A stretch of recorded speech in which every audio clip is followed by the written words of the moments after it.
नमस्कार दोस्तों, आज फिर मैं आपके लिए एक नई कहानी लेकर आया हूं जिसका नाम क्षमा का महत्व। कहानी शुरू करने से पहले मेरी रिक्वेस्ट है कि वीडियो को लाइक करें, कमेंट करें, शेयर करें और चैनल को सब्सक्राइब करें। आइए कहानी शुरू करते हैं। क्षमा का महत्व। क्षमा का महत्व। एक बार हजरत ईसा मसीह एक पहाड़ी के निकट उपदेश दे रहे थे। उपदेश में उन्होंने अपने शिष्यों से कहा, तुम क्षमाशील बनो, सागर की भांति विशाल हृदय वाले बनो।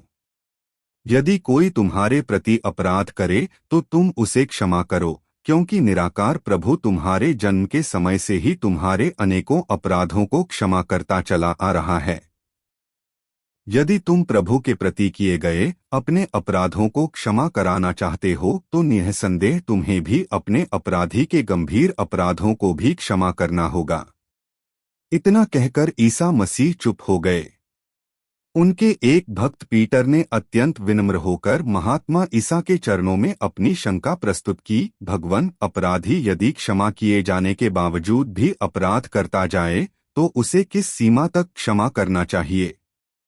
पल भर खामोश रहकर हजरत ईसा ने कहना आरंभ किया, एक समय की बात है, एक जागीरदार पर उस देश के बादशाह का हजारों रुपया कर्ज हो गया। दैवी प्रकोप से तभी उस जागीरदार की आर्थिक स्थिति बिगड़ गई। जब काफी समय तक वह बादशाह का कर्जा न चुका सका तो बादशाह के सिपाही उसे पकड़कर राजदरबार में ले गए।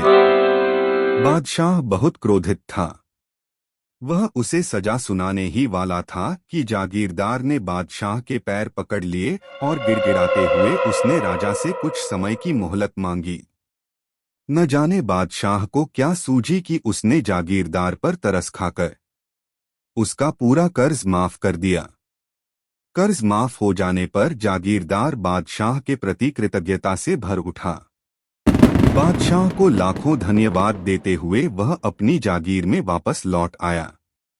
कुछ दिनों के बाद उस जागीरदार के सेवक एक ऐसे व्यक्ति को जागीरदार के पास पकड़कर लाए जिसने जागीरदार का कुछ कर्जा देना था। वह व्यक्ति आर्थिक कठिनाइयों से घिरा था। उसने अपनी टोपी उतारकर जागीरदार के पैरों पर रख दी और घुटनों के बल झुककर गिड़गिड़ाते हुए कुछ समय की मोहलत मांगने लगा। परंतु पत्थर हृदय जागीरदार जरा भी न पिघला। उसने उस व्यक्ति पर मुकदमा दायर कर दिया। मुकदमा बादशाह ने सुना।